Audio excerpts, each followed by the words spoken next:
అనామికని రమేష్ పెళ్లి చేసుకుని ఇంటికి తీసుకొచ్చాడు. అనామిక అమాయకంగా ఆ ఇంటి చుట్టుపక్కల చూస్తూ ఉంటుంది. అనామిక, భయపడకు, ఇది మనిల్లే. ఇక నుంచి మనం ఇక్కడే ఉండేది. నేను, అమ్మ, నాన్న నిన్ను బాగా చూసుకుంటాం. ఇప్పుడు నువ్వు అనాథవి కావు. నీకు భర్తున్నాడు, అత్తయ్యుంది, మావయ్యున్నాడు. నువ్వు అనాథవి కావనామిక. నేను అమ్మని పిలుస్తానుండు. అమ్మా, నాన్నా, అమ్మా అని రమేష్ పిలుస్తూ ఉంటాడు. ఇంట్లో నుంచి శారదా ప్రసాదులు బయటకొచ్చారు. వాళ్ళు వేసుకున్న పూలదండల్ని, అనామిక మెళ్ళో ఉన్న తాళిని చూడగానే శారద దంపతులకు విషయం అర్థమవుతుంది. ఒకరిని ఒకరు చూసుకున్నారు. అమ్మా, నాన్న, కోపం తెచ్చుకోకుండా నేను చెప్పేది వినండి. ఈ అమ్మాయి పేరు అనామిక, అనాథ. అమ్మా నాన్న లేరు. నేను బ్రతికి ఇలా మీ దగ్గరికి వచ్చానంటే కారణం అనామికనే. అందుకే నేను పెళ్లి చేసుకుని మన ఇంటికి తీసుకొచ్చాను. మంచి పని చేసావు బాబు. శారదా, కొడుకు కోడల్ని లోపలికి తీసుకెళ్ళు. అలాగేనండి బాబు, నేను చెప్పే వరకు ఇంట్లోకి రాబాకండి అని శారద ఇంట్లోకి వెళ్లి దిష్టి నీళ్లు తీసుకొచ్చి ఇద్దరికీ దిష్టి తీస్తుంది. ఇప్పుడిద్దరు కలిసి ఇంట్లోకి వెళ్ళండి అని శారద అక్కడి నుంచి వెళ్ళిపోతుంది. రమేషు, అనామిక ఇద్దరూ ఇంట్లోకి వెళ్తారు. ప్రసాద్ మంచం వేస్తాడు. రమేష్, అనామిక మంచంలో కూర్చుంటారు. ప్రసాద్, శారద చెక్క కుర్చీల్లో ఉంటారు. ఇప్పుడు చెప్పు, పట్నంలో పనికి వెళ్ళావు, ఇప్పుడు ఈ అమ్మాయిని పెళ్లి చేసుకుని వచ్చావు. పైగా ఈ అమ్మాయి లేకపోతే నువ్వు బ్రతకలేనని చెప్పేస్తున్నావు. ఏం జరిగింది? అమ్మా, నేను పట్నంలో ఒక చోట పనుందని చెప్తే రోడ్డు మీద వెళ్తున్నాను. నాకప్పుడు యాక్సిడెంట్ అయింది. రోడ్డు మీద కొన ఊపిరితో కొట్టుకుంటున్నాను. అందరూ చూస్తున్నారు కానీ ఎవరూ నా దగ్గరికి రావటం లేదు. ఎవరూ నన్ను హాస్పిటల్కి తీసుకెళ్లటం లేదు. చేతులు జోడించి దండం పెడుతూ బ్రతిమలాడుకున్నాను, కానీ ఎవరూ పట్టించుకోలేదమ్మా అని రమేష్ చెప్తుంటే శారదకి, ప్రసాద్కి తమ కళ్ళల్లో నీళ్లుగారుతూ ఉంటాయి. ఇక నేను చనిపోతాననే విషయం నాకు అర్థమవుతుంది. నా కళ్ళు మూతలు పడుతున్నాయి. నా కళ్ళ ముందు మీ ఇద్దరి ముఖాలే కనిపించాయమ్మా. మనసులో నన్ను మన్నించండని మిమ్మల్ని వేడుకొని అలాగే నేల మీద పడిపోబోతూ ఉండగా ఇదిగో ఈ అనామిక వచ్చి నన్ను గట్టిగా పట్టుకుందమ్మా అని చెప్పగానే శారద దంపతులు అనామిక వైపు కృతజ్ఞతగా చూశారు. తను క్షణం కూడా ఆలోచన చేయకుండా గవర్నమెంట్ హాస్పిటల్కి తీసుకెళ్ళింది. అక్కడ చేయాల్సిన పనులన్నీ చేసింది. నేను కళ్ళు తెరిచే వరకు నా దగ్గరే ఉంది. హాస్పిటల్లో పేషెంట్తో ఉన్న ఒక్కరికి అన్నం పెడతారు. ఆ అన్నమే తింటూ నన్ను కంటికి రెప్పలా చూసుకుందమ్మా తను. ఒరే, ఎంత జరిగితే మాకొక మాట అయినా చెప్పాలి గదరా. హాస్పిటల్లో ఉన్నా నాన్న, నా దగ్గర ఫోన్ లేదు. వేరే వాళ్ళని అడిగితే తెలియని పరాయి వ్యక్తులకు ఇవ్వము అని చెప్పారు. కానీ అయ్యో అని జాలిపడి ఎవరూ ఫోన్ ఇవ్వలేదు నాన్న. అందుకే చెప్పలేకపోయాను మీకు. చెప్తే హాస్పిటల్కి నన్ను చూడ్డానికి వచ్చి అమ్మ ఏడ్చేది. హాస్పిటల్ మొత్తం ఇబ్బంది అయ్యేది. నీ ప్రాణాలు కాపాడినానా అమ్మేకకి? వెనక ముందు ఎవరూ లేరని అన్ని నువ్వయ్యి పెళ్లి చేసుకొని తీసుకొచ్చేసావా బాబు? అవునమ్మా, అలాంటి సమయంలో నన్ను కాపాడిన అనామికకి ఏమిచ్చినా రుణం తీరదని అర్థం చేసుకున్నాను. తన జీవితానికి ఒక అర్థాన్ని, పరమార్థాన్ని ఇవ్వాలనుకున్నాను. అందుకే పెళ్లి చేసుకుని వచ్చాను. ఇదే విషయాన్ని మాకు చెప్తే ఊళ్ళో అందరి ముందు ఘనంగా పెళ్లి చేసేవాళ్ళం గదరా. నీ సంతోషం కంటే మాకేది ముఖ్యం కాదని నీకు తెలుసుగా. అవును బాబు, ఎంత ఇబ్బంది పడాల్సిన అవసరం ఉండేది కాదు కదా. ఒకగానొక కొడుకు నువ్వు మాకు ఉన్నంతలో పెళ్లిని ఘనంగా చేసేవాళ్ళం కదరా. నా పెళ్లి గుడి దగ్గర అయిపోయింది కదా నాన్న. ఇక నుంచి మేము ఇక్కడే మీతోనే ఉంటాం. పని కోసం పట్నం వెళ్లేదే లేదు. మీతో కలిసిమెలిసి ఉంటూ ఇక్కడే ఏదో ఒక పని చేసుకుంటూ ఉంటానన్నా. ఏమంటారు? నేనేమంటాను బాబు, కొడుకు కోళ్ళు కలిసి మాతోనే ఉంటావంటే మహా సంతోషం కలుగుతుంది తప్ప మాటలేమీ ఉండవు. ఏం శారదా? అవునండి, కొడుకు ప్రాణాలు కాపాడి మనకి పుత్ర సంతోషాన్ని కలిగించిన కోళ్ళ అనామికని మన కంటికి రెప్పలా చూసుకుందాం. కోళ్ళ నీకంటొచ్చా అని శారద అడగగానే అనామిక బిడియంగా చూస్తూ ఉంటుంది. భయపడబా కోళ్ళ, నీకు రాకపోతే నేను నేర్పిస్తాను. ఇక నుంచి మనం అత్తా కోడలం కాదు, తల్లి కూతురులో. నేను నీకు అమ్మని, నేనే అత్తని, నీకన్ని బంధాలు నేనే. అవునమ్మా కోళ్ళ, నేను నీకు నాన్నని, నేనే మావగారిని, నేనే అన్నయ్యని. ఎప్పుడైనా నీకు ఏ బంధం లేదని బాధపడమాకమ్మా అని శారదా ప్రసాదులు ఎంతో ప్రేమగా చెప్తూ ఉంటే అనామిక కళ్ళల్లో నుంచి కన్నీళ్లు కారుతూ ఉంటాయి. వాటిని చూసి శారద అనామిక కన్నీళ్లని తుడిచింది. ఇంకెప్పుడు నువ్వు ఆనందంతోనైనా బాధతోనైనా కన్నీళ్లు పెట్టబాక. నీకు వంట వచ్చినా రాకపోయినా, ఏదైనా ఇబ్బంది అనిపించినా, బాధ కలిగినా, సంతోషం వచ్చినా, ఏదైనా కాని నాకు చెప్పుకో తల్లి. మా ముసలి వాళ్ళ కోరిక ఒక్కటే, నువ్వు కొడుకు బతికినంతకాలం సంతోషంగా బతకాలి. అవునమ్మా కోల్. ఒక ఏడాదిలోపు బాబుని గాని పాపని గాని ఇచ్చేస్తే మేమిద్దరం ఆ బొడ్డోళ్ళతో ఆడుకుంటూ ఉంటాం, మా జీవితాన్ని గడిపేస్తాం అని చెప్పి శారద అనామికాని తీసుకుని అలా కిచెన్లోకి వెళ్ళింది. అక్కడ వంట గురించి చెప్తూ ఉంటుంది. ఆ రోజు రాత్రి ఇంటి దగ్గర శారదా దంపతులు చిన్ని ఫంక్షన్ లాగా విందు ఏర్పాటు చేశారు. ఊరి వాళ్ళందరూ ఆ విందుకొచ్చారు. అందరినీ చూస్తూ శారద దంపతులు అనామికని తన ఇంటి కోడలిగా పరిచయం చేస్తారు. ఆ రోజు రాత్రి రమేషు అనామిక ఇద్దరూ ఏకాంతంగా ప్రేమగా కబుర్లు చెప్పుకుంటూ ఉంటారు. అలా రోజులు గడుస్తూ ఉంటాయి. అత్తాకోడళ్ళు కబుర్లు చెప్పుకుంటూ ఇంటి పని వంట పని చేసుకుంటూ సంతోషంగా ఉంటారు. ఇక తండ్రి కొడుకులిద్దరూ పొలం పనులు చేసుకుంటూ సంతోషంగా ఉన్న అత్తాకోడలని చూసుకుంటూ మురిసిపోతూ ఉంటారు. ఒకరోజున సుశీల శారద వాళ్ళ ఇంటికొచ్చింది. వదినా, ఓ శారదా వదినా, ఉన్నావా ఇంట్లో? సుశీల అలా అనగానే అనామిక ఇంట్లో నుంచి బయటకొచ్చింది. అనామికని చూసిన సుశీల, అనామిక, శారదా వదిని పిలువు అని చెప్తూ ఉండగా శారద బయటకొచ్చింది. ఏంటి సుశీల వదినా, ఈరోజు మా కోడలికి సీమంతం ఉంది కదా వదినా, మర్చిపోకుండా అందరు రావాలి అని చెప్పి సుశీల వెళ్ళిపోయింది. ఆ రోజు రాత్రి శారదా దంపతులు సుశీల ఇంట్లో తన కోడలి సీమంతానికి వెళ్లి ఇంటికొస్తారు. ఇంట్లోని మంచంలో శారదా దంపతులు కూర్చొని సీమంతం గురించి మాట్లాడుకుంటూ ఉంటారు. మన కోడలకు కూడా ఎంతో సంబరంగా సీమంతం చెయ్యాలనుంది. అవును శారదా, కొడుకు కోడలు మనకు ఆ శుభవార్త ఎప్పుడు చెప్తారో చూద్దాం అని మాట్లాడుకుంటూ ఉంటారు. బెడ్రూమ్లో ఉన్న అనామిక మాటలు వింటూ సిగ్గుపడుతూ ఉంటుంది. రోజులు గడుస్తూ ఉంటాయి. అనామిక అన్ని పనులు చేసుకుంటూ అత్తమామల్ని ప్రేమగా చూసుకుంటూ ఉండగా తను గర్భవతి అవుతుంది. ఈ విషయం తెలిసి రమేషు శారదా ప్రసాదు చాలా సంతోషపడతారు. ఎంత కమ్మన మాట చెప్పావు కోళ్ళ, నీ నోట్లో పంచదార పొయ్య. నేను నానమ్మన కాబోతున్నాను. ఇక నుంచి నువ్వు ఏ పని చేయడానికి లేదు. మహారాణిలా కూర్చో. నీకేం కావాలో, ఏం తినాలనిపిస్తుందో చెప్పు తల్లి, అన్నీ నేను చేసి పెడతాను. అన్నీ తీసుకొచ్చి నీ కాళ్ళ దగ్గర పెడతా. అవును తల్లి, నీకేం కావాలో చెప్పు, అన్నీ చేసి పెడతాం. అత్తయ్య, నాకు సీమంతం చేసుకోవాలనుంది అని చెప్పగానే అందరూ సంతోషపడతారు. సీమంతానికి ఇంకా చాలా టైం ఉంది కోళ్ళ అని చెప్పి ఆ రోజు నుంచి గర్భవతి అనామికని శారదా ప్రసాదు రమేష్లు ఎంతో ప్రేమగా చూసుకుంటూ ఉంటారు. పాలు తీసుకొచ్చి తాగిస్తుంది. రమేష్ అన్నం తినిపిస్తాడు. ప్రసాద్ బొమ్మలు కొనుక్కొచ్చి ఇస్తాడు. వాళ్ళు చూపిస్తున్న ప్రేమకు అనామిక మురిసిపోతుంది. చూస్తూ ఉండగానే రోజులు గడిచిపోతాయి. శారద వాళ్ళందరూ మాట్లాడుకొని సీమంతం రోజుని ఫిక్స్ చేస్తారు. శారద వాళ్ళ ఇంటి దగ్గరే పండుగ వాతావరణంలో వస్తున్న పోతున్న బంధువులతో ఇల్లు సందడిగా ఉంటుంది. ఇంటి ముందు డెకరేట్ చేసి సీమంతం కుర్చీ వేశారు. అనామికాని తీసుకొచ్చి అందులో కూర్చోబెడతారు. అందరూ అనామిక సీమంతపు సంబరంలో ఉండగా ఉన్నట్టుండి వాన మొదలైంది. శారదొద్దునా, అనామిక ఇంట్లోకి తీసుకుని వెళ్ళు, వర్షం వస్తుంది.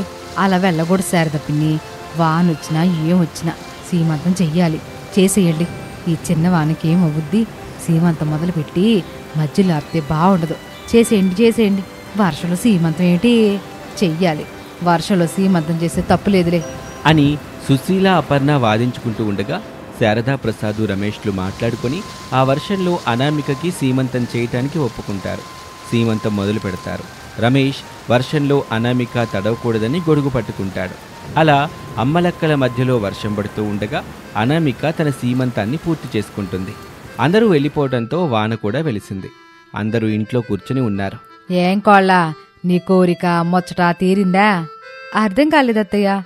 అదే కోళ్ళ, సీమంతం చేసుకోవాలని కోరికగా ఉందని చెప్పావు కదా, ఇన్నాళ్ళకి నీకు సీమంతం జరిగింది, అది కూడా వర్షంలో. ఎట్టా అనిపించింది అని శారద అడగగానే అనామిక సంతోషపడుతూ ఇలా అంటుంది. చాలా అంటే చాలా సంతోషంగా ఉంది అత్తయ్య. ఏమిచ్చినా మీ రుణం, మీరు చూపించిన ప్రేమ, కురిపించిన అనురాగాన్ని నేనెప్పటికీ మర్చిపోలేనత్తయ్య అని చెప్పి వాళ్లతో మరింత ప్రేమగా కలిసిపోతుంది అనామిక. మార్కెట్లోని కమల పూల కొట్టు దగ్గర అనామిక రమేష్ ఉన్నారు. పూలమ్ముకునే కమల అభిమానంతో అందర్నీ వరుసపెట్టి మాట్లాడుతూ ఉంటుంది. ఏం పూలు ఇమ్మంటావన్నయ్యా? నాకు పూలు వద్దు, ఏమొద్దు. పూలు పెట్టుకుని ఇంటికెళితే అత్తయ్య చూసి లావాలాగా లోపల మరుగుతూ ఉంటుంది. నా మాట వినండి, నాకు పూలొద్దు. అలా అంటావెందుకుద్దినా? అన్నయ్య ప్రేమగా నీకు పూలు కొనిస్తానని అంటున్నాడు కదా. మీ అన్నయ్య కొనిచ్చే పూలు పెట్టుకోవాలని నాకు కూడా ఉంది కమల. కానీ ఏం చేయను, నా తలలోని పూలని మా అత్తయ్య గనక చూసిందంటే సింహం అవుతుందా, లేదంటే చిట్టెలక అవుతుందా, ఏమవుతుందా దినా? బెంగాలీ టైగర్ అవుతుంది. అక్కడ అమ్మ బెంగాలీ టైగర్ అయినా ఇంకేదైనా, ఇక్కడ నీ పక్కనున్నది, నీకు పూలు కొనిస్తున్నది నీ భర్త, మా అన్నయ్య కదొదినా. భయపడకు, బాధపడకు, అన్నయ్య ప్రేమతో కొనిస్తున్న పూలను పెట్టుకో. బాపు బొమ్మలాగా మరింత అందంగా ఉంటావు తల్లి. భర్త పూలు కొనిస్తే పెట్టుకోవాలని ఏ భార్యకుండదు కమలా. కానీ నేను చెప్తున్నాను కదా అనామిక, పూలు పెట్టుకో. మల్లెపూలు ఇవ్వమ్మా. మల్లెపూలు వద్దులే కాని కనకాంబరాలివ్వు, అవి ఇప్పుడు బాగుంటాయి. సరే వదినా, నీ ఇష్టం, ఇవి కూడా తాజాగానే ఉన్నాయిలే అని చెప్పి కమల కనకాంబరాలిచ్చింది. అనామిక తల నిండా పెట్టుకుంది. ఇప్పుడు చూడు, పూలు పెట్టుకుంటే ఎంత అందంగా ఉన్నావో. నా అనామిక అందానికి ఏం తక్కువ కమల. దేవర సినిమాలోని హీరోయిన్లా ఉంటుంది. ఆ నవ్వు, ఆ అందం. ఇక చాలండి, కమలకి ముందు డబ్బులివ్వండి అని చెప్పగానే రమేష్ డబ్బులిచ్చేశాడు. అక్కడి నుంచి ప్రేమగా వాళ్ళిద్దరూ మాట్లాడుకుంటూ ముందుకెళ్ళిపోతూ ఉంటారు. సరిగ్గా అదే సమయంలో అత్తగారు శారద ఒక హెయిర్ ఆయిల్ సీసాను పట్టుకుని డ్రెస్సింగ్ టేబుల్ దగ్గర నిలబడి కన్నింగ్ గొంతుతో, ఎక్కడ చచ్చావే, ఇక రా, ఆలస్యం ఎందుకు, నేను అద్దం ముందుకొచ్చాను, ఇక నువ్వు కూడా తగలాడు, అప్పుడు ఒకరినొకరం చూసుకుంటా కాసేపు తిట్టుకుందాం.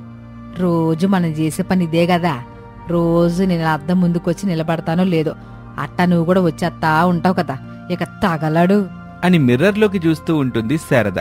తన రూపమే కనబడుతుంది తప్ప శారద వెతుకుతున్న తన అంతరాత్మ కనిపించటం లేదు. ఈరోజు నా అంతరాత్మకి నాతో మాట్లాడే మూడ్ లేనట్టుంది. అదొచ్చేలా లేదు. నేను అనుకున్న ప్లాన్ని అమలు చేస్తాను. కోడలికి పూర్తిగా జుట్టు లేకుండా చెయ్యాలి. కోళ్ళ, నీకున్న ఆ కొద్దిపాటి జుట్టును చూసి తెగ మురిసిపోతున్నావు కదా, అందుకే నీకోసం ఈ మాయా హెయిర్ ఆయిల్ తీసుకొచ్చా. దీన్ని నేనే నీ తలకట్ట రాస్తా ఉంటా, నీ జుట్టేమో ఇట్లా రాలిపోతా ఉంటది. నిన్ను నన్ను చూసే ఆ తండ్రి కొడుకులు ఆహా అత్త కోడల మధ్య ఎంత సఖ్యత ఉందని మురిసిపోతా ఉంటారు. కాని ఎక్కడ నేను ప్రేమ ముసుగులో వాళ్ళకే కాదు, నీకు కూడా తెలియకుండా నీకు నొన్నగా గుండు చేసేస్తాను అని అంటూ ఉండగా మిర్రర్లో నవ్వుతూ శారద అంతరాత్మ ప్రత్యక్షమవుతుంది. వచ్చావా? నువ్వు పిలిచిన తర్వాత రాకుండా ఉంటానా శారదా? చాలే, నేను పిలిచినప్పుడు నువ్వు రాలేదు, ఇప్పుడు ఎందుకు వచ్చావో ముందది చెప్పు. ఆ సూయతో నా శారద ఎంత దారుణమైన పని చేస్తుంటే రాకుండా ఎలా ఉంటాను చెప్పు. ఖచ్చితంగా వస్తాను. నా శారదని నేను కాపాడుకోవాలి కదా. కాపాడుకోవడానికి నాకేమైందే? దొక్కలా ఉంటేను యాక్సిడెంట్ అయ్యి కాలు చెయ్యం విరగలేదు. నువ్వు ఆపరేషన్ చేసి నన్ను కాపాడుకోవడానికి ఎట్టాంటి మంత్రతంత్ర ప్రయోగాలు జరగలేదు. నువ్వు పూజలు చేసి అగ్గిగొండాలు దొక్కి నన్ను రక్షించుకోవడానికి అని శారద అంటుంటే శారద అంతరాత్మ కొంచెం కోపంగా, ఆపుతావా నీ ప్రాస డైలాగులు? నేను చెప్పేది వినవే శారదా. అనామేక మనింటికొచ్చిన కోడలు. ఇప్పుడు కాదని నేనెక్కడన్నాను? ఒకవేళ నేను కాదన్నా కూడా ఆయన కొడుకు ఒప్పుకోరు కదా. నేను మూడు ముళ్ళేసానని కొడుకు అంటాడు, కోడల్ని కారులో ఇంటికి తీసుకొచ్చానని ఆయన అంటాడు. ఇక నా మాట ఎక్కడ చెల్లుబాటు అవుతుందే? పిచ్చిదాన, కోడలికి జుట్టుంటే నీకొచ్చిన ఇబ్బంది ఏమిటే? ఇబ్బంది ఏమిటా?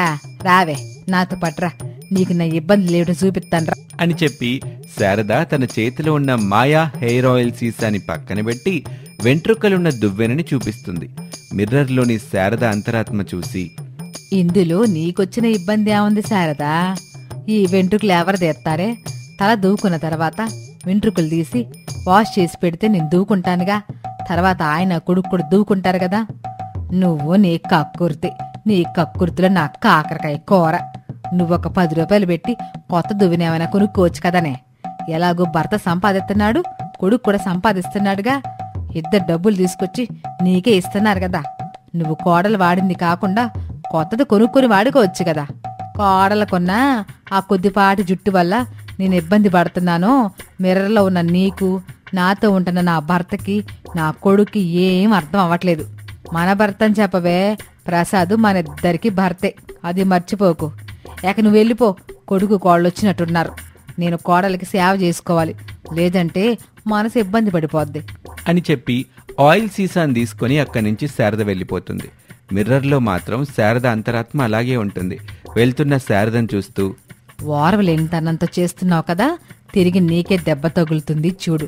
ఆ దెబ్బను చూసి నువ్వే వెలవెల ఏడుస్తావు. అప్పుడు నీ అసూయ రోగం కుదురుతుంది అని మిర్రర్లో మాయమవుతుంది. హాల్లోకొచ్చిన శారద నవ్వుతూ తలనిండా పూలతో వచ్చిన కోడలు అనామికాని చూసింది. శారద ముఖం మాడిపోయింది. వెంటనే తేరుకొని, అయ్యో కోళ్ళ, తలనిండా పూలు కొనుక్కోవద్దని బజార్కి వెళ్ళేటప్పుడు చెప్పలేదు కదా, ఆ పూలు తీసేసి టీవీ మీద కూర్చో. ఎందుకమ్మా? బాబు రమేషు, ఇది అత్తా కొడలం ముచ్చట, నువ్వెళ్ళి నీ పని చూసుకోరా, ఎల్లు అని కొంచెం కోపంగానే చెప్పింది. రమేష్ మౌనంగా వెళ్ళిపోయాడు. కోళ్ళ, నీ మీద ప్రేమతో, నీ జుట్టు మీద అభిమానంతో నేను నీకొక మాయా హెయిర్ ఆయిల్ తీసుకొచ్చా. అది పెడతాను, నీ జుట్టు బాగా పొడవైపోద్ది, గట్టి పడుతుంది కూడా, కూర్చో అని కోపంగా చెప్పగానే అనామిక ఏమీ మాట్లాడకుండా టీపై మీద కూర్చుంది. కోడలి తలలో ఉన్న పూలు తీసి కింద పడేసి తన చేతిలో ఉన్న మాయా హెయిర్ ఆయిల్ని పెడుతుంది. అనామిక బాధగా కన్నీళ్లు పెట్టుకుంటుంది తప్ప వద్దు అని తన అత్తయ్యని ఎదిరించలేకపోయింది. కన్నింగ్ ముఖంతో ఆయిల్ పెట్టి, మార్నింగ్ వరకు వాష్ చేయకూడలా. సరే అత్తయ్య అని అనామిక చెప్పగానే శారద అక్కడి నుంచి వెళ్ళిపోతుంది. తన బెడ్రూమ్ డోర్ చాటున నిలబడి చూస్తున్న రమేషు అనామిక దగ్గరికి వచ్చాడు. వద్దని చెప్పొచ్చు కదా అనామిక, నీలో నువ్వే ఎందుకిలా ఏడుస్తావు చెప్పు. ఏడిస్తే నా బాధ తీరుతుంది, ఎదిరిస్తే మన కుటుంబం 2 ముక్కలవుతుంది. అది నాకిష్టం లేదండి. ఇంటికొచ్చే కోడలు దీపంలా వెలుగుని పంచాలి తప్ప అని చెబుతూ ఉండగా వాళ్ళ దగ్గరికి ఆఫీస్ నుంచి ప్రసాద్ అప్పుడే వచ్చాడు. బాగా చెప్పావమ్మా కోళ్ళ, ఇంటికొచ్చిన కోడలు తను కొవ్వొత్తిలా కరిగిపోతూ ఈ ఇంటికే వెలుగునివ్వాలి. నువ్వు చల్లగా ఉండు తల్లి, నీ మంచి మనసుకి ఆ దేవుడు నిన్ను చల్లగా చూస్తాడు. ఎలి తల్లి, వెళ్ళి టీ తీసుకురా. సరే మావయ్య అని చెప్పి అనామిక అక్కడి నుంచి వెళ్ళిపోతుంది. అలా ఆ రోజు గడిచిపోతుంది. మరుసటి రోజున సోఫాలో కూర్చుని టీ తాగుతూ శారద తనలో తాను సంతోషంగా ఇలా అనుకుంటుంది. కోడలు జుట్టు మొత్తం పోయి పూర్తిగా గుండె అయినట్టుంది. అందుకే కాబోలు కోడలు ఈరోజు 8 అయినా గది నుంచి బయటికి రాలేదు, రాదు కూడా అని మురిసిపోతూ ఉండగా పొడవాటి జుట్టుతో అనామిక సంతోషంగా శారద దగ్గరికొచ్చింది.